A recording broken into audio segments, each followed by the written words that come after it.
तो हाँ, वापस आ गया मैं और आ गया है जेजेके का एक और चैप्टर, यानी कि चैप्टर नंबर 238। तो इस चैप्टर में फिर से हमें काफी सारी कमाल की चीजें देखने को मिली हैं और कई सारी चीजें देखने को नहीं भी मिली, जिसके कारण फिर से लोगों के कई सारी अलग अलग थ्योरीज आनी है, जिसके ऊपर हम यहाँ पे बात भी करेंगे। मगर उससे पहले अगर हम फिर से शुरू करें चैप्टर को, स्टार्टिंग में ही हमको प्रीवियस चैप्टर का काशिमो देखने को मिलता है, जो कि अपनी कर्स टेक्निक वाले रूप में होता है, और उसी के साथ साथ हमें देखने को मिलता है सुकुना, जिसको कि असल में काशिमो अपनी पावर्स की मदद से एक एक्सरे फॉर्म में देख रहा होता है, और वो बताता है कि इस बंदे के पास अब 4 हाथ हैं। ये बंदा 2 हाथों से साइंस बना सकता है, डोमेन एक्सपेंसेस बना सकता है जितने चाहे उतने, और उसी के साथ साथ ये अपने 2 हाथों से लड़ भी सकता है। इसके पास 2 मुंह हैं किसी की भी बेइज्जती करने के लिए। खैर वो काशिमो की तो करेगा नहीं, क्योंकि गोजो जितना अभी लेवल मेरे को लग नहीं रहा है काशिमो दिखा पाएगा यहाँ पे सुकुना को, या फिर उसे सेटिस्फेक्शन दे पाएगा उतना। जिस लेवल पे गोजो सेंसे लड़े थे अपने सुकुना से, उस लेवल पे वहाँ पे सुकुना को मजा भी आ रहा था फाइट में। मगर अभी देख के लग रहा है कि Sukuna is not interested in this fight at all. उसको चाहिए कि और भी कई सारे सोर्सरर्स आए जिनको कि वो अभी पे ले।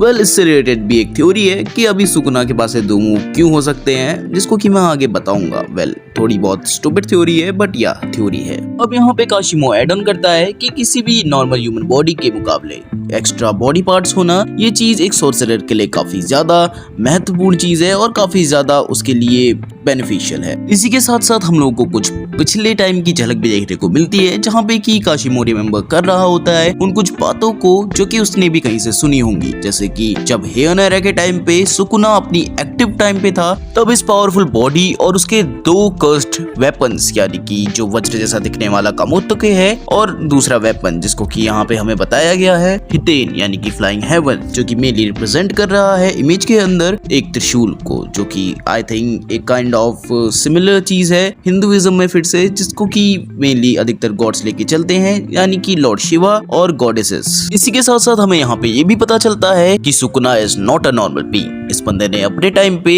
Literally one of the most powerful clans को ऐसे ही पेल दिया था, including the Fujiwara north family, जिसमें कि सन, मून और स्टार स्क्वाड के साथ साथ 5 व्हाइट जनरल्स भी आते थे। अगर इतना कम है तो इस बंदे ने अकेले ही one of the strongest families, यानी कि द एबे फैमिली, जिसमें कि इंक्लूडेड थे हमारे एंजल्स, जो कि इलाइट्स थे उस फैमिली के, along with that did one a pacification squad that was formed by Sugawara family या फिर सुगुआरा क्लैन।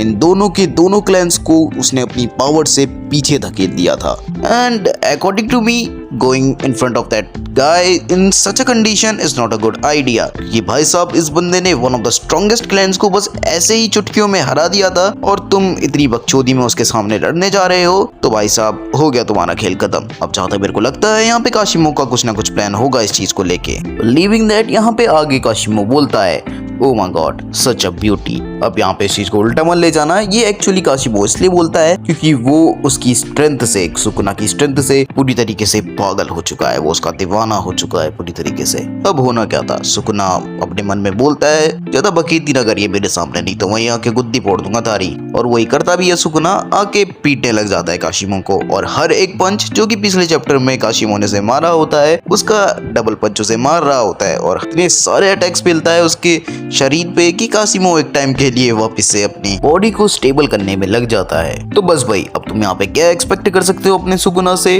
कि वो रुके रहेगा काशिमो के लिए, काशिमो से आने लड़ेगा और फिर उसके बाद सुकुना उसे मारेगा? अरे नहीं भाई, सुकुना ऐसा बंदा है ही नहीं।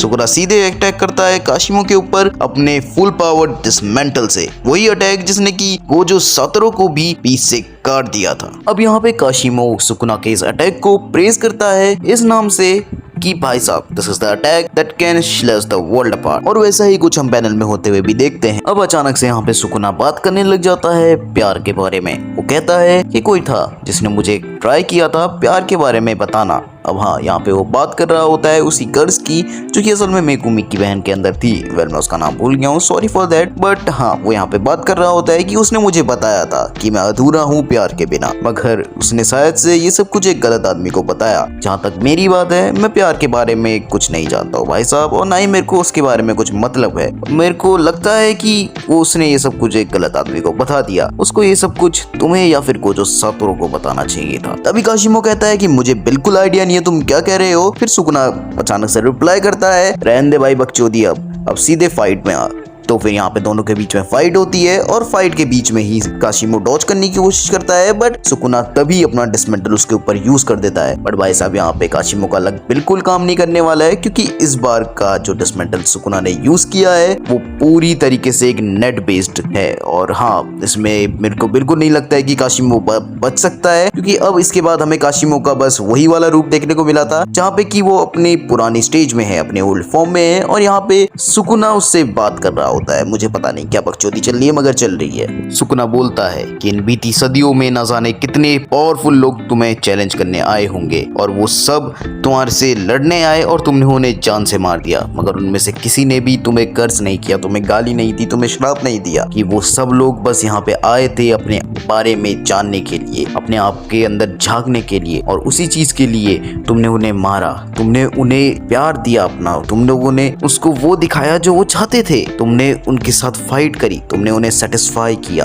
बट मेरे केस में ऐसा नहीं है, तुम लोग आंसर करते हो लव से, मगर मैं बिल्कुल अलग हूँ। तभी काशिमो कहता है कि तभी तुम एक लग्जरियस चीज हो मेरे लिए, तुम अभी भी बस अपनी लोनलीनेस के बारे में सोच रहे हो, अपने आप को सेटिस्फाई करने के बारे में ही सोच रहे हो। तभी सुकुना रिप्लाई करता है कि भाई तुम लोग जो सोचते हो ऐसा असल में है नहीं पूरी तरीके से। मैं उनमें से हूँ जिनको कोई सेटिस्फाई नहीं कर सकता है लड़ाई के मामले में। मेरा जब मन करता है मैं तब खाता हूँ, मेरा जब मन करता है मैं तब लड़ाई करता हूँ, जब जो मन करता है मैं वो करता हूँ। ह्यूमंस मेरे लिए खिलौने की तरह है, हर कोई मेरे लिए खिलौने की तरह है। जब मेरा मन करता है, जब मेरा मन अच्छा होता है, मैं उनको एक खिलौने के तरीके यूज करता हूँ, और जब मेरा मन उनसे भर जाता है तब मैं उन्हें जान से मार देता हूँ। तभी पैनल चेंज होता है और हम देखते हैं कि सिर्फ सुकुना है, और वो बोल रहा होता है वो अब आ गए हैं। तभी हमें देखने को मिलते हैं उराई में और हाकारी, जो कि एक दूसरे से फाइट कर रहे होते हैं। वेल ये उतना इंपॉर्टेंट नहीं है चैप्टर में, बट जो एंड में देखने को मिलता है, यहाँ पे आ चुके होते हैं इस फाइट के दो नए खिलाड़ी,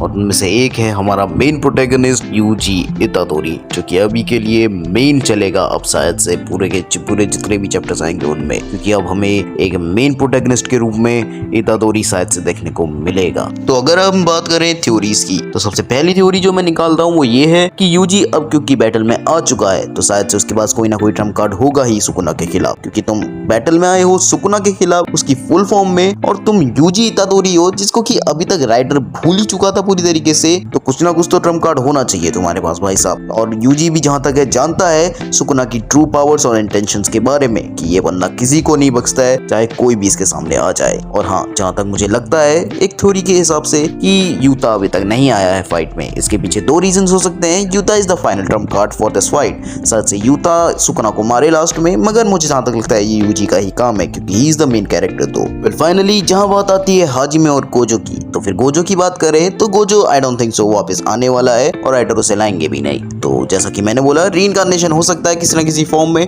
मगर जहां तक लगता है यूता नहीं दिख रहा है। कई सारे लोग कह रहे हैं कि इंटेंशनली यूता अभी यहाँ पे गोजो को रिवाइव कर रहा है अपने रिवर्स कर्स टेक्निक की मदद से।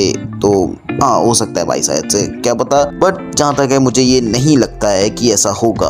और हाँ, जहां बात आती है हाजिमे काशिमो की, तो फिर काशिमो भाई साहब या तो शायद से मर चुका है, या फिर he is really injured, really badly injured, जिसके कारण कि उसको अभी बैटलफील्ड से थोड़ा हटना पड़ा है, या हो सकता है वो अभी सही है, बस ऐसे दिखाया नहीं हमें चैप्टर में लास्ट में, और वो अब मिलके फाइट करेगा सुकुना के खिलाफ। वेल, रीइंकार्नेटेड गोजो या फिर रिवाइव्ड गोजो वर्सेस हियानेरा सुकुना के बारे में आपके क्या थॉट्स हैं हमें कमेंट सेक्शन में जरूर बताना। और उसी के साथ साथ अगर आपको वीडियो पसंद आई है तो चैनल को सब्सक्राइब कर लेना, और हाँ, वीडियो को भी लाइक कर देना प्लीज, और शेयर भी कर देना यार, क्योंकि व्यूज आ तो रहे हैं बराबर, और सब्सक्रिप्शन भी थोड़ा बहुत कम ही चल रहा है, और लाइक्स में भी प्रॉब्लम आ रही है, तो लाइक भी कर देना प्लीज यार। उसी के साथ we'll meet you next video, till then keep learning from fiction.